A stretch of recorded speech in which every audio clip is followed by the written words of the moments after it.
गीतानगर नाम का एक छोटा सा शहर था।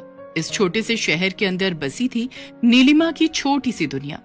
नीलिमा, नीलिमा, जल्दी करो, मुझे ऑफिस के लिए लेट हो रहा है। बस बस बस, आपका टिफिन ही तैयार कर रही थी, ये लीजिए। क्या नीलिमा, तुम्हें कितनी बार कहा है कि मुझे टिफिन ले जाना पसंद नहीं है। ऑफिस की कैंटीन में कितना चटपटा खाना मिलता है। पर मैंने आपकी पसंदीदा बिरयानी बनाई थी। मटका बिरयानी बनने में थोड़ा टाइम तो लगता ही है। तभी दीपू और निशा भी दौड़ते हुए वहाँ आते हैं और अपने पिता सुरेश से पैसे मांगने लगते हैं। पापा, मुझे भी टिफिन नहीं ले जाना, मुझे पैसे दे दीजिए। हाँ पापा, स्कूल की कैंटीन में खाने की बहुत अच्छी अच्छी चीजें आती हैं। सुरेश बच्चों को पैसे दे देता है। दोनों बच्चे खुशी खुशी वहाँ से चले जाते हैं। थैंक यू पापा। थैंक यू पापा। देखा, बच्चे तक घर के खाने से बोर हो चुके हैं। तुम्हारी बीरबल की खिचड़ी के चक्कर में मुझे भी लेट हो गया। सारा दिन किचन में घुसी रहती हो। कभी घर से निकलकर बाहर की दुनिया भी देखो। सिर्फ खाना बनाने से घर नहीं चलता, पैसे कमाने पड़ते हैं, पैसे। बाहर की दुनिया? मगर मेरे लिए तो हमेशा से मेरा घर और परिवार ही मेरी दुनिया रहा है। शायद सुरेश ठीक ही कह रहे हैं। मैं सारा दिन खाना बनाने के अलावा और करती भी क्या हूँ। दुखी मन से नीलिमा किचन की सफाई में लग गई। सुरेश की बातें अभी भी उसके दिमाग में गूंज रही थी।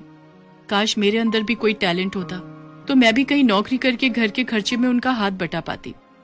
तभी दरवाजे की घंटी बजती है। इस वक्त कौन आ सकता है? नीलिमा अपने आंसू पोंछती हुई दरवाजा खोलती है। दरवाजा खोलते ही उसे सामने एक बुढ़िया दिखाई देती है।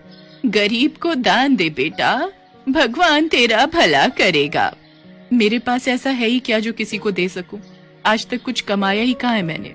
तू तो अन्नपूर्णा है मेरी बेटी, सबका पेट भरकर अपने लिए दुआएं कमाने वाली अन्नपूर्णा। किसी को मेरा बनाया खाना पसंद नहीं आता माई। मेरी सारी मेहनत बेकार ही चली जाती है। आज भी मेरे पति और बच्चे टिफिन लेकर नहीं गए। सारी बिरयानी जैसी की तैसी रखी है। मुझ बुढ़िया को भरपेट खाना ही खिला दे बेटी। माई, दाने दाने पर खाने वाले का नाम लिखा होता है। ये बिरयानी शायद आपके लिए ही बनी थी। ऐसा बोलकर नीलिमा किचन की तरफ चली जाती है। कुछ देर बाद वो अच्छी तरह से परोसी हुई गर्मा गर्म बिरयानी बुढ़िया के सामने लाकर रख देती है।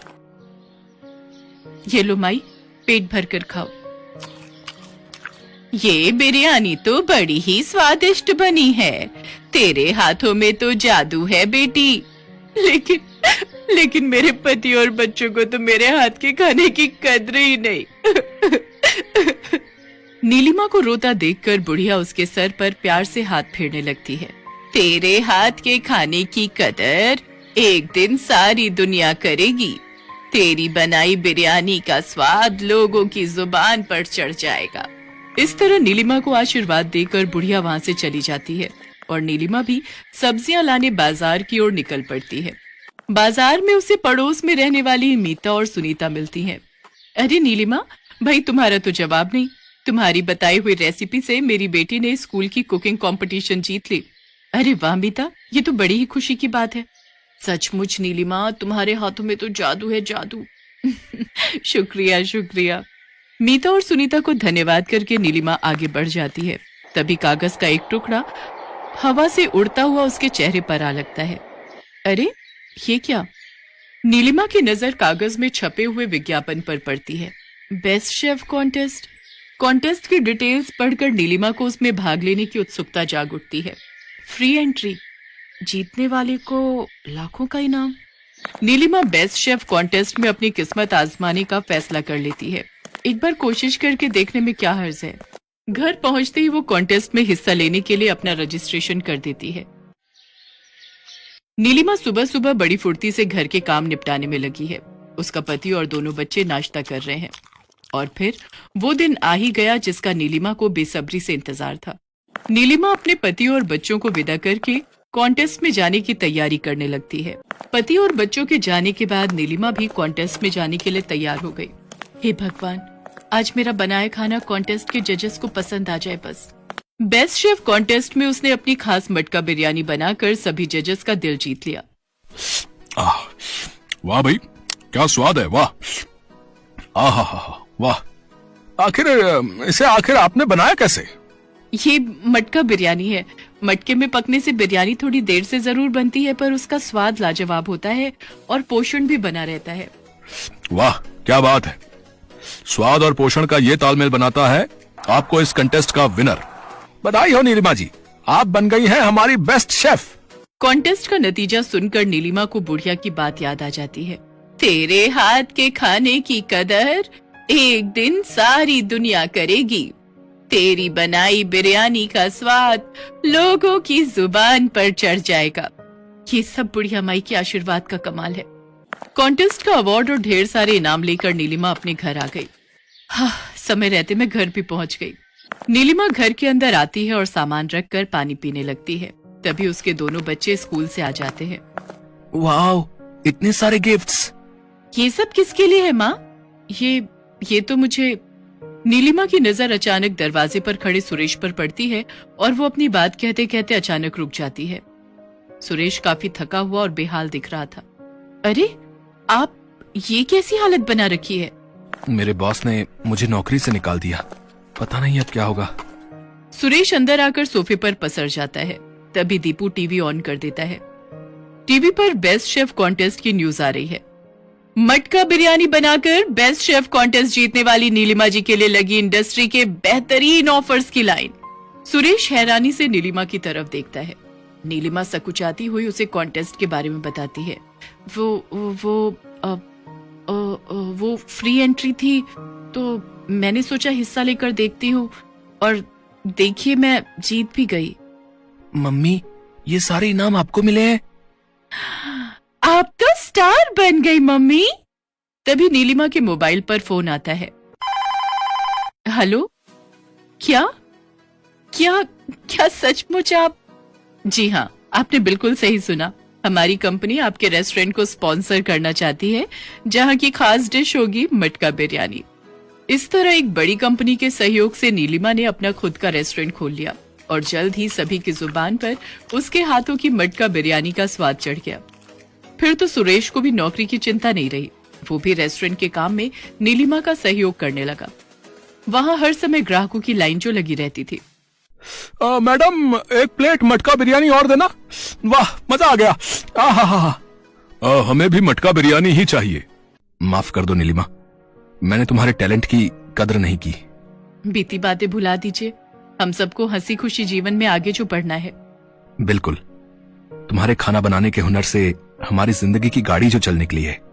सुरेश को अपनी भूल का एहसास होने के साथ ही अब नीलिमा के घर का माहौल भी काफी खुशनुमा हो गया था।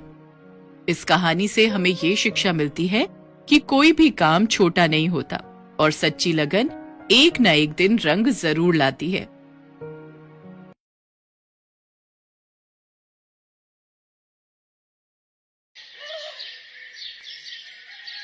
सीता और गीता नाम की दो जुड़वा अनाथ बहनें अपने चाचा चाची के साथ रहती थी। सीता गीता के माता पिता नहीं थे।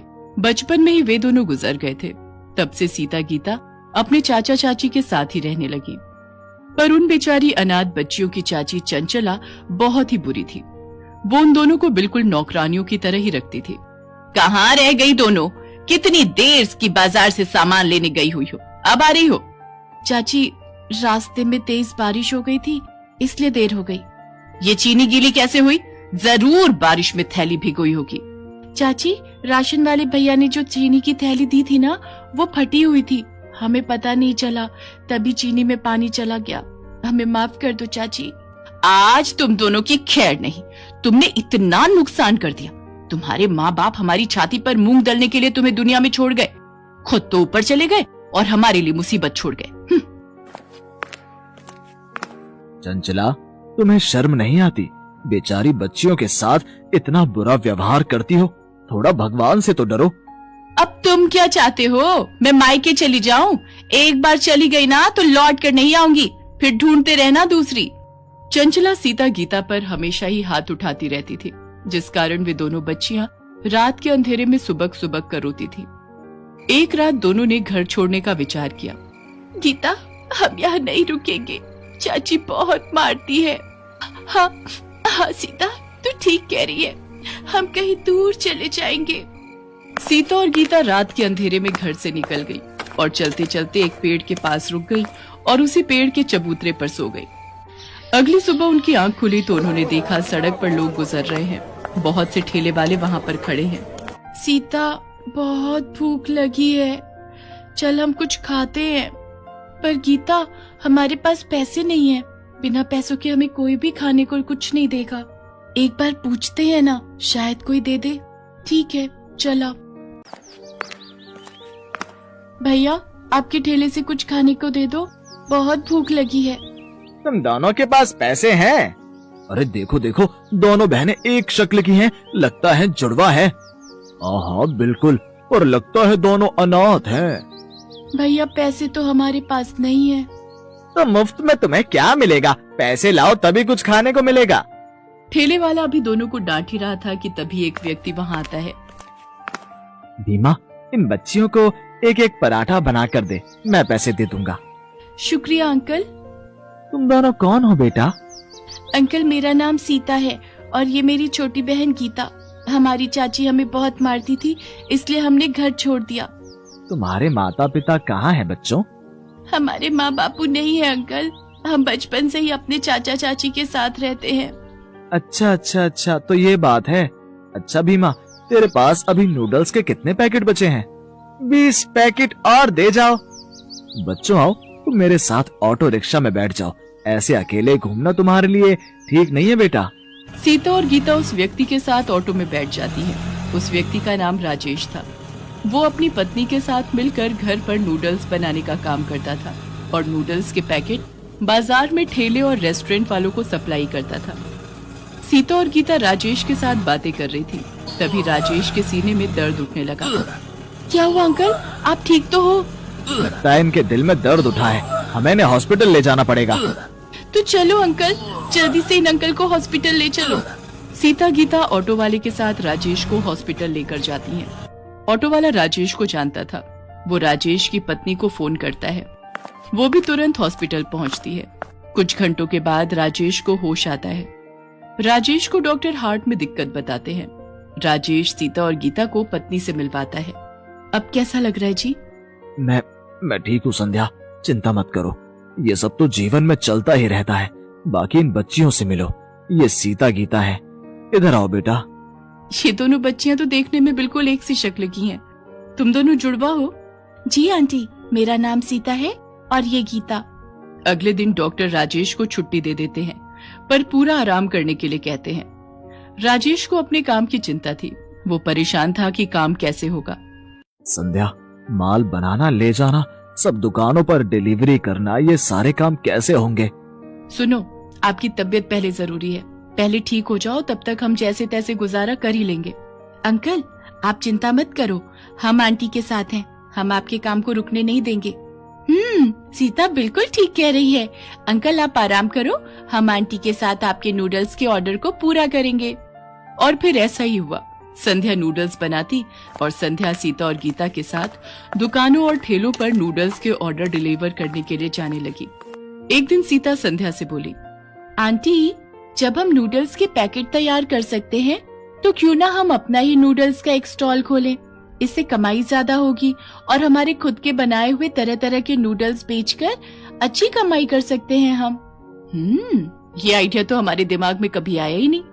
क्या तो तुम ठीक रही हो राजेश, मैं सोच रही हूँ सीता और गीता ठीक कह रही हैं। हम खुद के नूडल्स का स्टॉल खोलते हैं ना, शायद हमारी कमाई अच्छी हो जाए। ठीक है संध्या, पर बहुत मेहनत लगेगी। तुम्हें सुबह उठकर सारी तैयारी करनी पड़ेगी। स्टॉल पर सारा दिन खड़े होकर नूडल्स बेचने होंगे। क्या तुम ये कर पाओगी? मुझे बस आपका साथ चाहिए, और फिर मेरे साथ सीता और गीता जैसी इतनी प्यारी प्यारी बच्चियां भी तो हैं। और फिर संध्या ने सीता और गीता के साथ मिलकर अपने ही बनाए नूडल्स को तैयार करके बेचने के लिए एक स्टॉल किराए पर ले लिया। सीता और गीता जुड़वा बहनें थीं।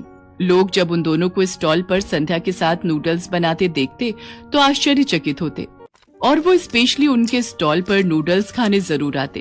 धीरे धीरे ग्राहक उनके स्टॉल पर बढ़ने लगे और संध्या के नूडल्स स्टॉल की अच्छी कमाई होने लगी।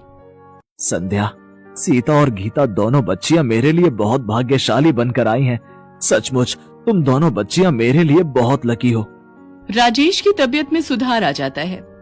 अब वो नूडल्स के पैकेट की सप्लाई के साथ साथ अपने स्टॉल पर भी नूडल्स बनाने में संध्या और सीता गीता की मदद करने लगा और वो सफलता को छूने लगा।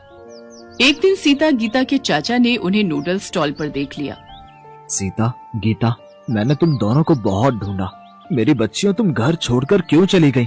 चाचा, हम चाची से मिले और दुख नहीं झेल सकती थी, इसलिए हमने घर छोड़ दिया। और चाचा, अब तो हमें माता पिता के रूप में अंकल आंटी भी मिल गए हैं। अब हम इन्हें छोड़कर कहीं नहीं जाएंगे। अब यही हमारे लिए सब कुछ है।